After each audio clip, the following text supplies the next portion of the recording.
Hi, everybody. Before we get to another great interview, the Too Opinionated podcast could really use your help. And it's easy, it's free. IMDb, which is the entertainment database, imdb.com, named us a top 100 podcast. We came in at number 82. That's a big deal because there's 15 million podcasts and growing. So to be named to anybody's top 100 list, pretty big deal for us. And the way you can help is to go to imdb.com, look up the Too Opinionated podcast, and that's it. Just bringing our page up. That traffic really helps us out. Our YouTube channel is MeisterCon Pod. All we ask is that you subscribe. It's also free, but that really helps us to attract these amazing guests that we keep bringing on the program. And that's it. 2 easy ways for you to support us, and we would really appreciate the help. Now let's get to that interview. Hi, everybody. Welcome to another edition of Too Opinionated. I'm so excited today. I've got actor Todd Stashwick with me. So welcome, Todd. Hey, how you doing? I'm doing so good. I've been looking forward to this for a while. I've That's been very watching kind you, of you I to think, say. since like Spin City. It's been a while. Oh my gosh. And I don't think you actually ever saw me That in Spin well, City. I and think that you may just not be you true. just you just heard me. Oh, that may be right. Yeah, that may be right. I think I was an off-camera voice. Very nice. Very nice. Yeah. Well, how about something like Dark Angel? About that. You saw my head being carted around, that's for sure. Jessica Alba giving me a swirly. Yeah. That was a Yeah. well done show. People forget it was Uh, James Cameron. it I mean it put Jessica on the map. It was a great show. Yeah, it really did. Ended too soon. A couple seasons. I don't remember how many seasons it did. Yeah. I don't remember. Yeah, but it was Ended too good. soon. That was that area where we were getting a lot of kind of sci-fi type of stuff, but it was a quick trigger. You know, a lot Yeah, of them yeah. they Well, they cut were so short. expensive. Everybody's trying to sort of cash in on the Buffy Angel craze, and Yeah. so you started having, you know, all of those shows kind of start to stack up. There was like Beauty and the Beast, and there was Smallville, I think, kind of growing out of that era. That's right. Uh, the CW was sort of dominating the market. Then you had Vampire Diaries and originals, and so sci-fi, fantasy, horror really. I mean, we I very much have CW to thank for that. I think. Yeah. Yeah. Smallville kind of that kind of showed him the model, let's say. You know, you put a little bit of Well, teen angst in there with some I superheroes. think Buffy. I think Buffy showed. I You're think probably Buffy right. was because that was still the '90s. Buffy started in the '90s. Yeah, and you played a demon on Buffy and Angel, right? Maybe two I different. did. I Yeah. was a double demon. I was the demon Voka and the Fashnik demon on Buffy.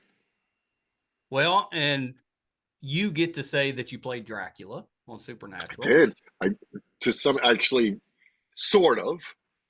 It's funny because I wasn't actually a vampire on Supernatural. I was a shapeshifter looking like a old Hollywood vampire. So I wasn't even actually a vampire, but I was Bela Lugosi's Dracula. Yes. Yeah, pretty good.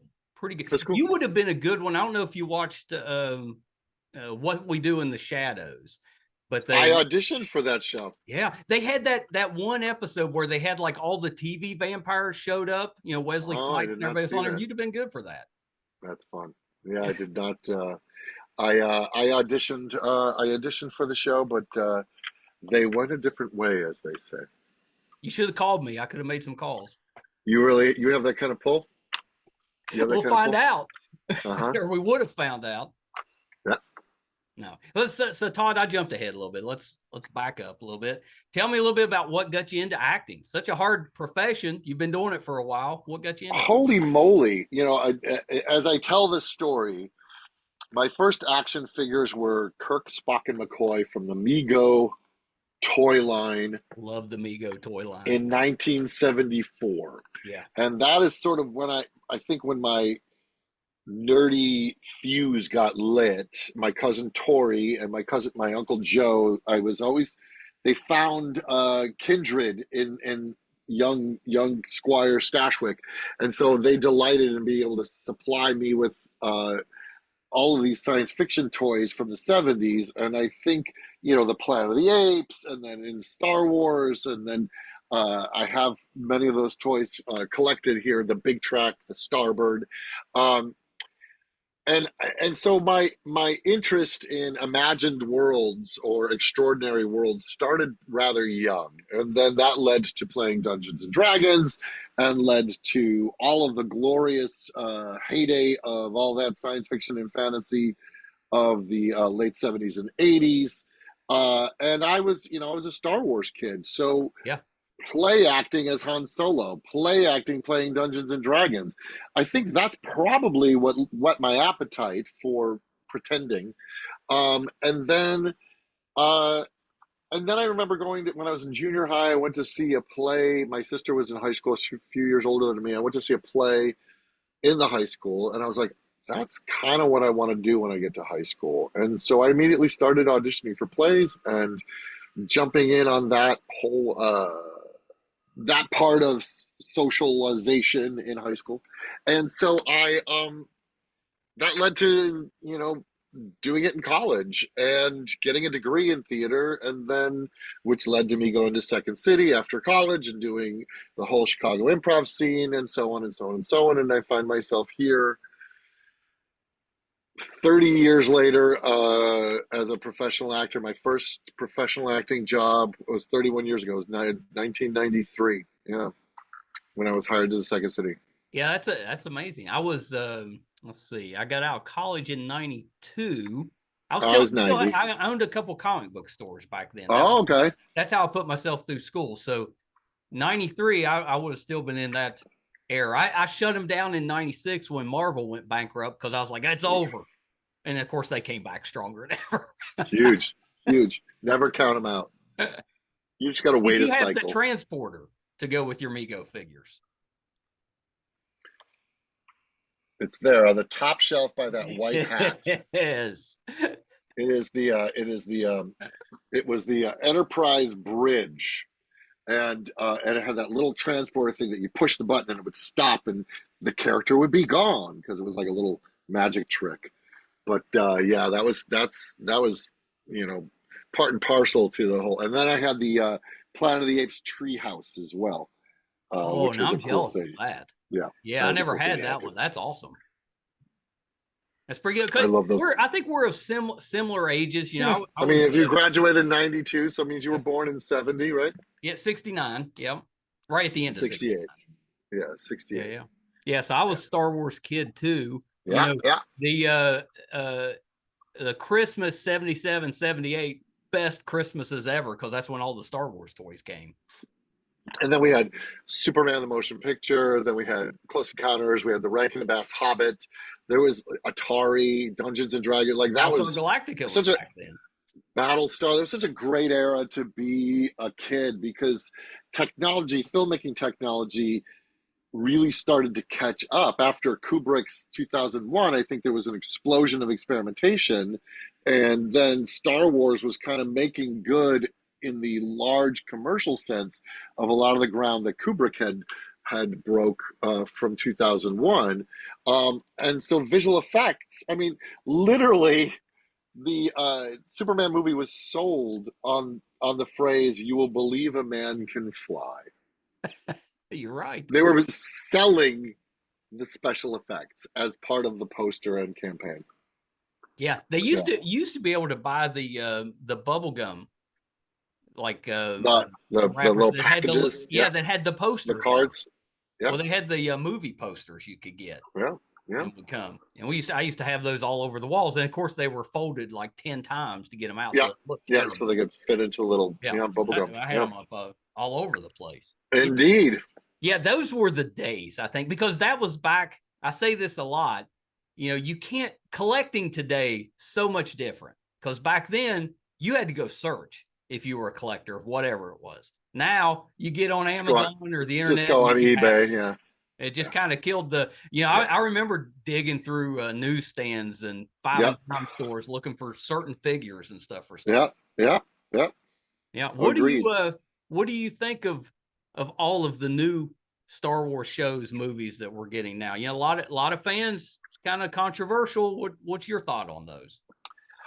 Well, I think the interesting thing about like any franchise that has endured for over 40 years, it comes a point where it has to reinvent itself a little bit, as well as recognize that there are different generations, and the franchise means something different to each generation that is watching it. So you take a franchise like Star Trek. You have the generation that watched the original series, then the next generation that watched Voyager and Deep Space Nine and TNG, then the people whose introduction, the kids, their introduction to Star Trek might have been Chris Pine's movie, because they were just coming up. So I think what fans have to do is acknowledge that it might not all be for them and go, okay, well, Clone Wars pitched into a different audience that grew up with the Phantom Menace as their first Star Wars film. So I will take nothing away from anybody's personal joy. Like, why would you want to step on someone else's joy? And if your joy, for me, my joy in Star Wars lives in those first three films, and then I love that animated part of the Star Wars Holiday Special. It was so weird and trippy, the Boba Fett one. And so, like, my Star Wars love lives in those films. And all I would ever really need, and technically all I ever really need, is the 1977 release. Like, that makes my heart happy endlessly. If I got the blues, I can pop that on and I will feel great. Now, my son grew up with the Phantom Menace era. He was a 90s kid who grew up with those and into the early 2000s. Garbage day. Apologize if you hear that. You may hear it here too. Okay. And so you take a show like The Acolyte, and it really, wow. Is it loud? Is it loud? It's fine. Okay. It's loud here. So you take a show like The Acolyte, and it really leans into the people who have a lot of affection for the prequel series. And then you take a show like Andor, and it leans into a lot of people who have a lot of affection for Rogue One. You take the show Ahsoka, and it leans into the people who have all the affection for the Clone Wars. And I think because Star Wars is so many different things and means something different to everybody, I always attached to Han Solo and the scoundrels. Like, that's my favorite part, is the underworld and the pirates.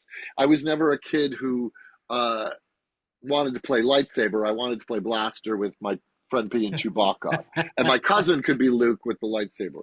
So I just think, I've said this before about Star Trek, because there's also a lot of like toxic back and forth about Star Trek. And I will go to my grave saying the best Star Trek is the one that you like the best. That's it. I love the best Star Wars is the one that you like the best. Taste, as my friend Oliver says, it's art, so only one of us is right. Like, so like I mean, I know the ones that I respond to the most, and I know the ones that other people respond to the most. Neither of us are right. Neither of us are wrong. It's nice to have them out in the world trying to put forth entertainment. Yeah. Yeah, my son, same. He's a 90s kid, and the prequels are his Star Wars. That's the ones he loves, because he associates kind of that childhood memories with that. And I always said, a lot of guys our age, especially, they've struggled to embrace the new stuff. And I've said, when Star Wars came out in 77, that feeling that you had when you went to the theater and saw it the first time, there really wasn't anything like that to that point, and you're never going to recapture that particular feeling, and which is what I think a lot of them expect every time something new comes out. Well, it's just not. You can still enjoy it, but it's not going to be the same. There's no way it's going to be that thunderclap. And so the great part about it is you can still go back and watch them and Oh get yeah, that feeling. So I have I begrudge nobody what makes them smile. I mean, somebody could have watched Attack of the Clones while their parents were splitting up, and it became a lifeline that's right. to them of joy and escape. And who am I to judge? Like, we all have deeply personal attachments to these things. My uncle, my uncle Joe, took me to see the first Star Wars in 1977, and I can picture the lobby. I can picture sitting next to my cousin and my uncle. I can picture the theater. Like, it changed everything for me. I can picture sitting there opening the box and seeing those Mego action figures. I see it clearly in my head because it was such a indelible moment. And I'm not talking about riding on nostalgia. I'm talking about the fuel of imagination that powers me. Yeah, And those rods, those fuel rods of Star Wars and Star Trek and Dungeons and Dragons that may have started in the 70s or 80s, they are potent and powerful, and they make me as a creator want to bring delight to other people? Am I inspired by those and want to borrow some of the things that inspire me through those Ghostbusters, through those things to tell stories going forward? Absolutely, because that's what inspired me. The same way that Lucas was inspired by the Flash Gordon movies he watched as a right. kid to make Star Wars. So you make something new, but you're standing on the building blocks of what inspired you in the first place. Yeah, I love that. I always say the two memories, Star Wars memories for me, that were, let's say, slightly negative, not really, but kind of slightly, is one when I went to see Empire and it ended on a kind of a cliffhanger. And it wasn't really a negative. I loved the movie so much, but it was heart wrenching that I didn't get to Yeah. see, The the one right end away. I want to right say right then, away. Yeah. right then. And then the second one was I sent my 5 proof of purchases in to get my Boba Fett that shot And the the rocket thing. didn't launch. Yeah, and it took like 3 times as long before it came in because they recalled them and sent me the one that didn't launch. So those were my 2 Star Wars disappointments. Life is hard, man. That's what bourbon's for. Aren't you doing or aren't you part of a comic book documentary coming out? I did one. I was part of one called Oh, Shopping for Finding Superman, right? Shopping for Superman. Yeah, Yeah, I yeah. was interviewed for that. Yeah, Yeah. That's pretty yeah. good. Do you have are you a DC or a Marvel guy? Well, I'm gonna say I came up. Grew up being a DC guy Yeah. because of probably '66 Batman. Yes. That probably put comic books on my radar as a kid, watching those in reruns. And so I grew up reading a lot of Batman, and then all the late '80s Batman with the revivals with Frank Miller. He sort of injected a darkness in there that was, well, I mean, there was always darkness in it. It was always a noir story. Um, and then I was deeply into Sandman and that whole Vertigo line of stuff. Yeah. Those were really influential on me. Um, that being said, I cannot also shortchange the effect that the original Spider-Man cartoon had on me, and the Incredible Hulk cartoon, and the Thor cartoon. Those were big. Oh, I love those Captain Bruce cartoons. Banner turns into the Hulk, ain't he hit by gamma rays, ain't he unglamorous? Um, they rhymed ain't he unglamorous with gamma rays? It was such a reach. But So I always grew up with both being present, Spider-Man being as present as Batman was. And then I think I read, like, when it started more serious comic, I read God Loves, Man Kills, Oh, the yeah. Of X-Men comic. course. That was a big comic for me growing up, as was Camelot 3000, which I believe was Marvel. Cadillac, It was like I believe that Camelot was Marvel. 3000. I Yeah, believe I that think was Marvel. that And was then all Marvel. the Star Wars comics were Marvel. And then recently, I have spent the last few years co-writing on a Marvel video game called 1943 Rise of Hydra. So I've been neck deep in Marvel land. Love that. For I also spent a year penning one of the versions of Suicide Squad 2, the script. So I was neck deep in DC land. I Uh, had no idea so you I, were doing that. That's amazing.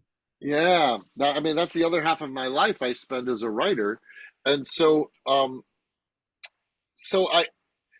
mean, I think my first love obviously is Batman. Yeah. I will always have a soft spot for Gotham City. I was lucky to be in Gotham City, in Gotham. You played the That was Mask, which is I one of was the my best. son's favorite characters. Yeah, it was. Thank him for me. It was dream come true. I got to be in Arkham Asylum. I got to be in Gotham City. There's some really cool moments in my life where I make sure that the experience is not lost on me. Yeah. I make the joke that if you had told 6-year-old Todd playing with his Kirk action figure that someday he'd be a real Starfleet captain, 6-year-old Todd will go, "Yeah, that tracks. That's the plan. Keep. What took you so long?" Makes sense. Yeah. Speaking of 66 Batman, I'm ending my day talking with Burt Ward's coming on the show. So Well, that's fun. it's a pretty Please good tell day him for me. I'm a huge fan. I saw him at a convention a few months ago, and I couldn't bring myself to go over and chat with him. I was a little fanboy in me. Yeah, Yeah. I see. I get that. I get that. yeah. I've had a few people that have been that way. I used to run into Stan Lee all the time when I was doing Oh, comic conventions, what a and treat. it took me 2 or 3 times before I could even say something to him.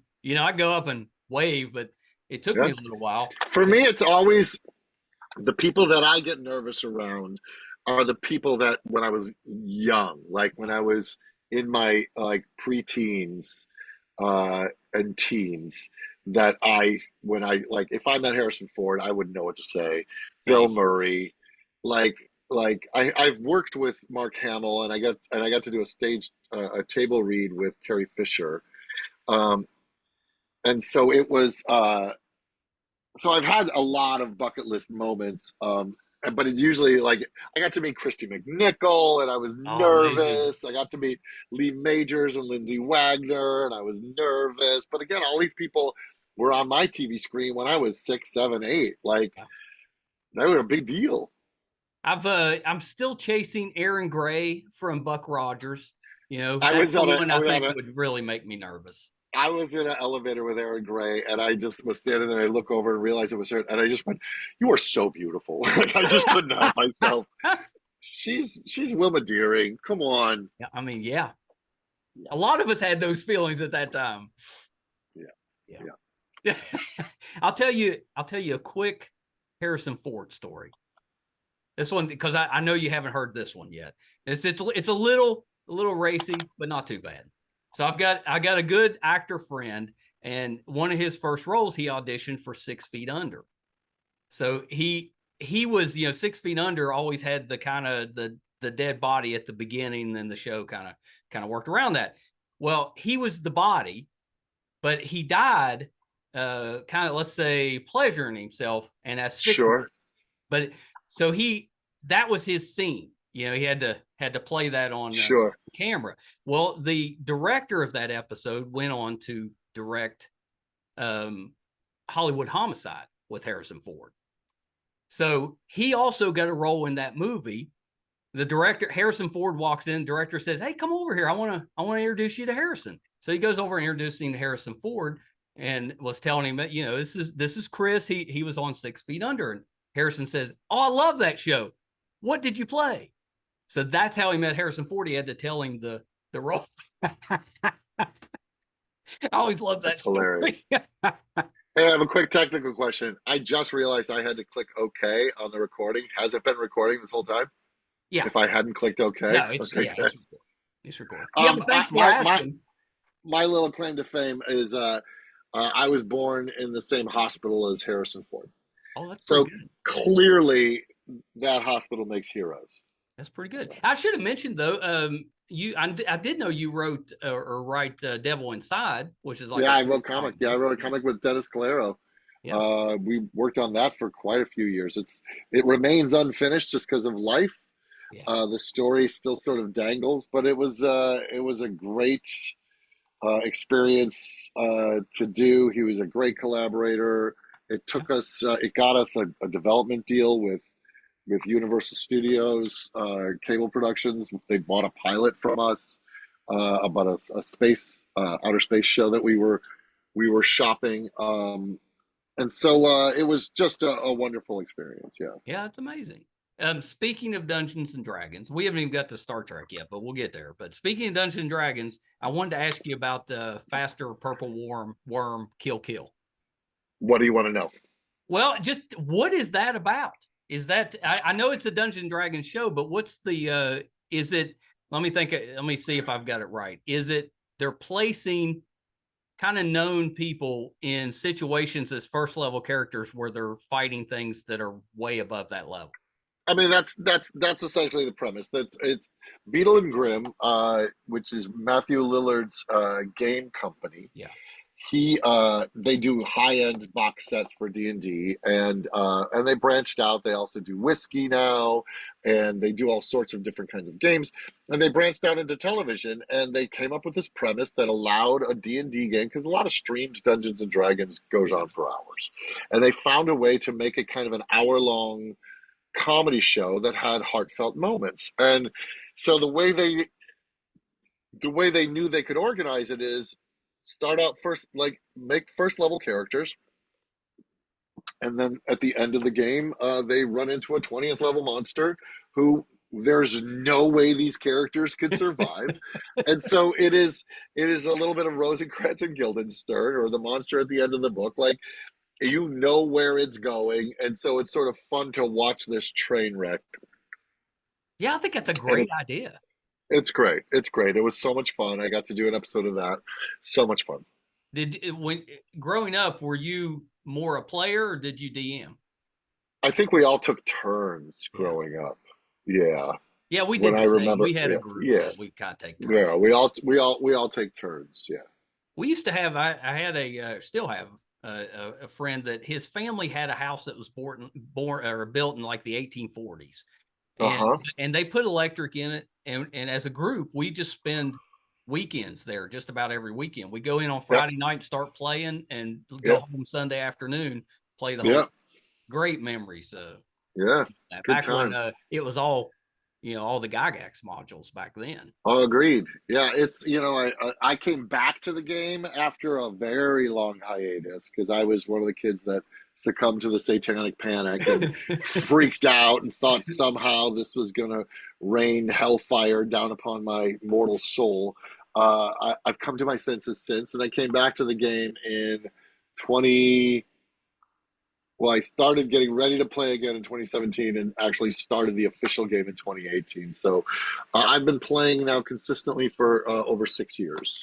Yeah, that's pretty good. I restarted when my kids got old enough to start playing. Then Right, I kind of introduced them to right. that got me back into it. And now Yeah, it's kind of having a little renaissance going on. sure is. This is why we're doing this Kickstarter. What time is this podcast airing?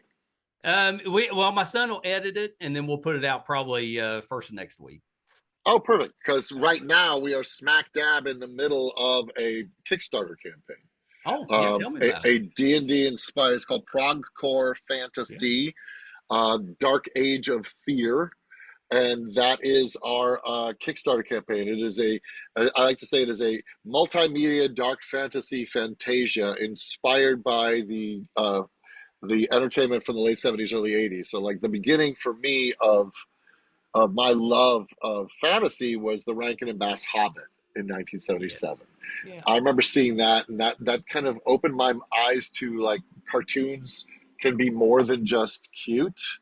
They could be, They used and to show and that not every goofy. Easter, if It you can was so believe it. good. Yeah. Yeah, so that kind of got my so from there it went to Ralph Bakshi's Lord of the Rings and his Wizards, and then Excalibur and Dragon Slayer and Yes. Hawk the Slayer and Legend. Um, all of Beastmaster, You all got of that Lady Hawk in there too. Lady Hawk, and all that great synth music. I was Yeah. listening to Styx at the time, and Kansas, and Zeppelin, and all of and Jethro Tull, and all these prog bands. And so I wanted to, with my partner David Nett, I wanted to realize that that's a genre of fantasy. It's not just because if you look at fantasy now, it's also informed by anime, That's right. it's informed by Pokemon, it's informed by a lot of things, Magic the Gathering, but all we had back then was that music, these movies, and D&D. Yes. And so it all fed each other and it had a vibe to it. And so we're trying to distill that vibe, but update it, kind of get rid of the misogyny and the homophobia and the racism that was inherent in a lot of that stuff. Sure. But as I say, put new wine in old bottles. And so it's going to be a source book. It's going to be an album, music. It's going to be an animation. My son's a professional animator, and so we're making a cartoon. It's going to be an actual play that we will shoot documentary style here in my nerd lair. It's going to be a scented candle. We're going to be trying to surround you and put you in like the gestalt of the experience. So the Kickstarter is running right now. It's called progcorefantasy.com. It's pretty exciting. I'm so glad you brought that up. That sounds that gets me kind of fired up to go and play some of the old stuff. It's really fun. Well, yeah. and the thing is it's going to be system agnostic. So if you play D&D, great. Here's how to play it Progcore style. If you play Pathfinder, great. Play it Progcore style. Cypher system, polymorph system, play it Progcore style. And that's an approach to sort of heighten wonder, mystery, and danger in the games. That's the things that we felt when we first started playing. Is like, what's around the corner? I hope my character doesn't die. The odds are stacked against me. Let's have some fun and figure out some problems together. The dungeons are dark and creepy, Just like we and the want. monsters, exactly. And so we just decided to make this project for ourselves and then put it out to the world. We're creeping up on being half funded, and we've only been out for a week. When this airs, it'll been out for 2 weeks. So please, if you're watching this and your jam this is D&D or a role-playing game, or if you just love dark fantasy, there's kind of something for everybody. We've got amazing musicians who are going to make a soundtrack to the process, real cool trippy synth and soaring guitars, and oh my gosh, be cool. that's exciting. Yeah, I've always wanted to do that. Yeah, that type of thing. You need to add like a food element. Well, I did create a cocktail book years ago called Mystic Libations: Critical Cocktails for the Thirsty Adventurer.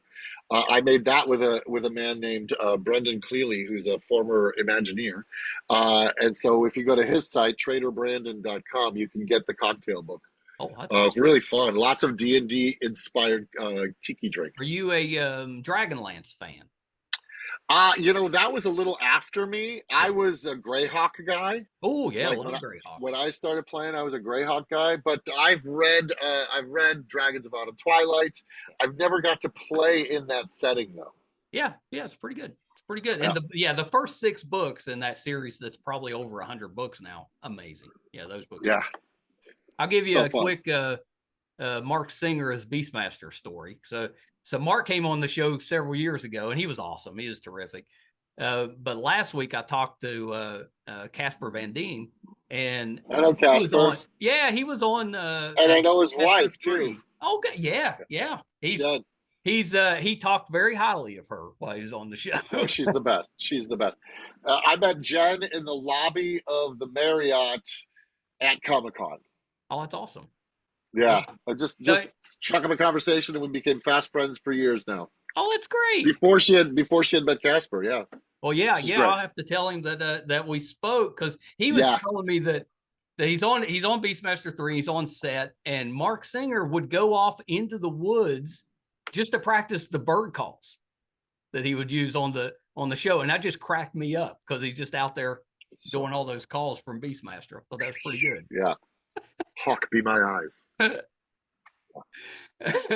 So let's. So fun. We got to talk a little bit of Star Trek before I let you. Okay. Can I pause you and run to the bathroom? Oh yeah, of course. I'll hit pause. Okay. So Star Trek, and I should probably mention that you actually made an appearance on Enterprise as well.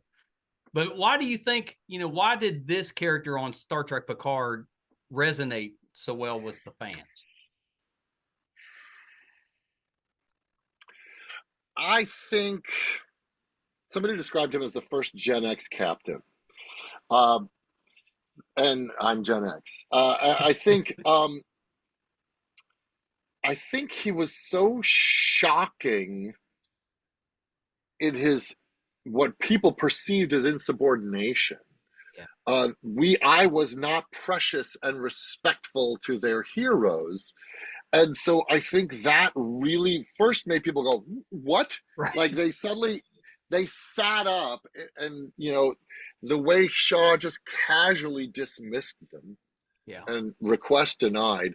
I think that first, it was they wrote me such an entrance.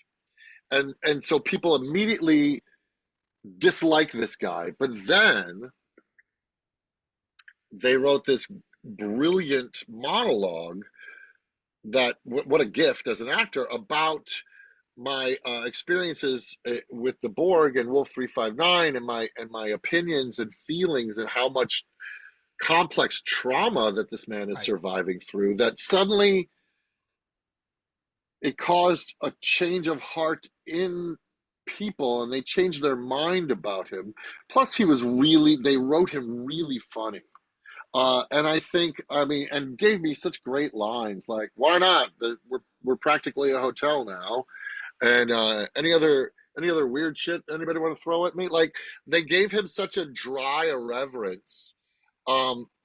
That's the Gen X part, is this guy's just not impressed. And yet still curious, still delights in exploration, still good at his job.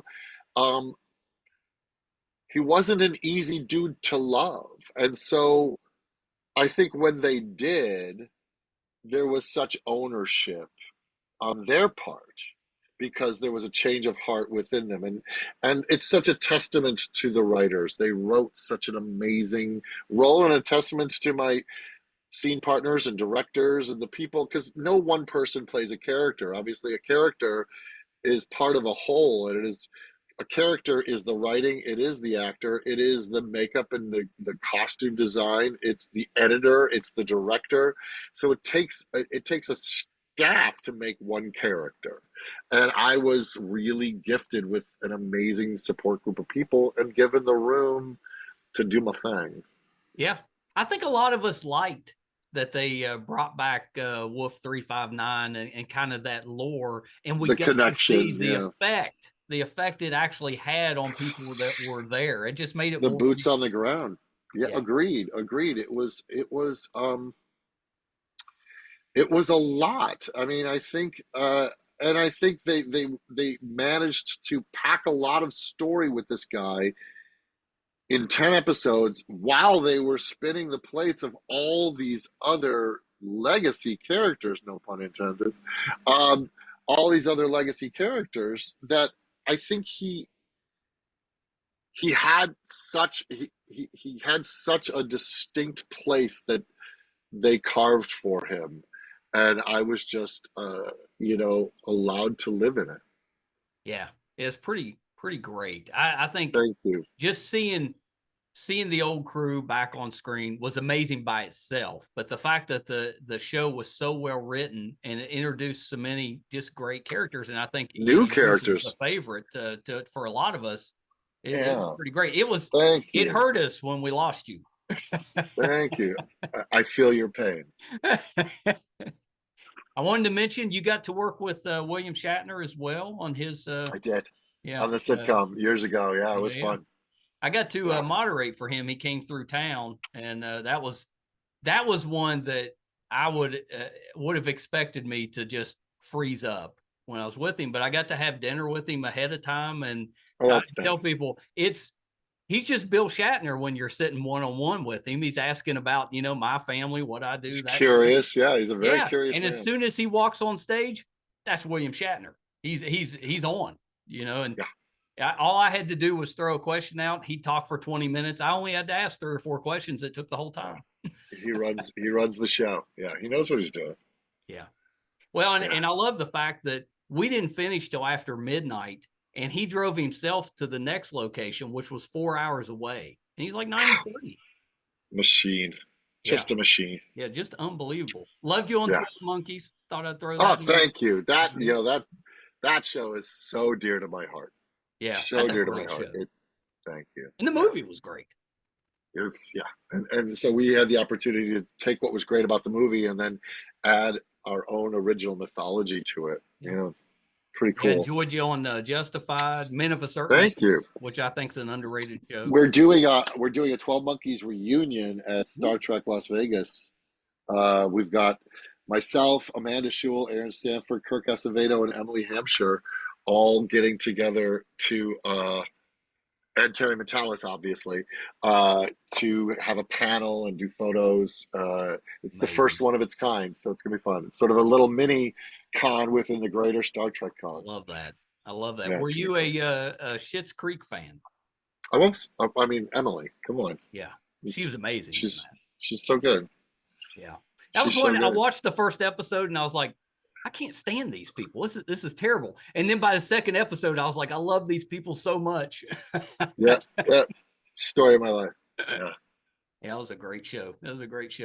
Todd, thank you for taking a little bit of time with us. My pleasure, Michael. Yeah, really appreciate it. This has been a treat. I could wear you out with the nerd stuff, but I'll hold back. We'll have to do a part 2 at some point. We'll do a part 2. We'll do a part 2. So a couple little things before I let you go. Yep. Anything else that you're working on that we can kind of keep an eye out for? Not that I can talk about. Yeah, I know how that goes. So no, I've been working on this video game. And that's always it's a busy thing. Yeah. So I think it's you can see trailer for that. So look up Rise of Hydra. Marvel 1943 Rise of Hydra. And then I'm doing a lot of conventions from here forward. I just worked on a film not too long ago that I can't talk about. And then, irons in the fire, man. Biggest thing right now is this Kickstarter, because that's a labor of love. No one's paying me to do it. It is something I want to make with my buddy David and put it out in the world and share a little bit of my corner of D&D and fantasy and offer something up and get to work with amazing people. We've got such a great roster of writers and performers and animators and musicians. It's going to be cool. I know, I'm way excited about that. I'll definitely Progcore Fantasy, PROGCORE Fantasy.com. ProgcoreFantasy.com. Yeah. Amazing. Where can we find you on social media? T Stashwick on Instagram, Todd Stashwick on X. And then those are the 2 places that I mostly frequent. Did you play a role on Dharma and Greg? I did. I played her boyfriend just before she met Greg. Gunther, maybe? That's the one. You're just looking at my IMDb. Don't pretend like you have this stuff committed to memory, Michael. Gunther from Friends. Yeah. So that's how I kind of recalled that. But in my head, I couldn't remember if that was you or that was me. That's been a long time ago. And yes, thank you for I've been in LA for 24 my years, trick there. Oh, I know. You're just looking at my IMDb page. I always tell my wife, I said, see, I've got this trick where I'll find something obscure and then kind of throw it out there and kind of. It's a good trick. It's a good trick. Yeah, she and I, Jenna and I bonded over our love of the movie Hedwig and the Angry Inch. We're both deep fans of that film, and so we bonded mightily over that film. Amazing. Well, Todd, thank you so much, and definitely, thank you. Hopefully, we'll catch you at a convention. We go to quite a bit. I'm around and about. Yes, sir. Okay, hold on 1 second. Those of you that have been watching the show for a while, thank you. Know that I'm pretty nerdy, long-time nerd, most of my life.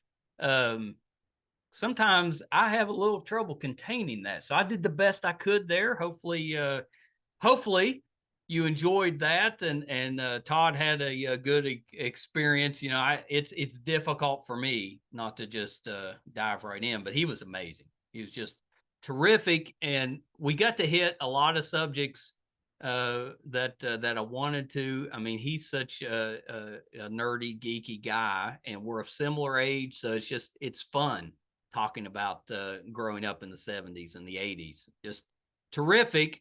He's so talented, and he's been working for so long. There's no way to hit everything in a 45-minute interview. But I wanted to throw a few out there. He started out. He started or formed an improvisation group in Manhattan called Burn Manhattan. That was loaded. Jeremy Piven, Kate Walsh. He also appeared on a Private Practice with Kate down the road. I didn't get to mention that he used to show up on Conan O'Brien all the time, right around the end of the 90s, early 2000s. We used to crack up at those skits. I always thought Conan did a terrific job, similar to probably what David Letterman did through the 80s when I was growing up. You know, having actors come on and just do skits, and Todd was part of that. He was in The Way Back, You, Me, and Dupree. He was a quadrant manager in The Rundown, which I love the movie. Don't really recall that, but I'll have to go back and check that out. 911 Lone Star, SWAT, American Horror Story.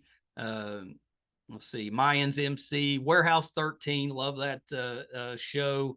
Con Man, which if you're an Alan Tudyk fan, you know, we have had that entire cast from Resident Alien on the podcast, including all of them together with the creator. And we've got Peter Hogan, or with the showrunner, sorry, not the creator. Peter Hogan, who created Resident Alien as a comic book, is coming on later this month. So keep an eye out for that. If you haven't watched Con Man, I think it's on Amazon. It has got every possible sci-fi nerdy person you would want. It's amazing. It's Alan Tudyk, Nathan Fillion's kind of show or idea. It's absolutely terrific. Couple seasons of that. We talked about Gotham. He played the Mask. Didn't hit Teen Wolf. He played Henry on a couple episodes of that. He's done voices on Phineas and Ferb, Revolution, which was a J.J. Abrams vehicle that I really enjoyed. Ended too soon. He was on a couple, or at least one of those, maybe two of those.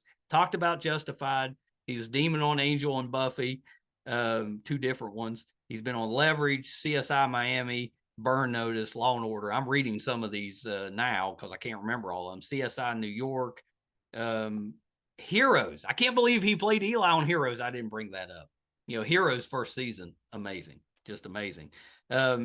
He got to do a couple episodes like 15 years ago on Curb Your Enthusiasm. That show was out forever.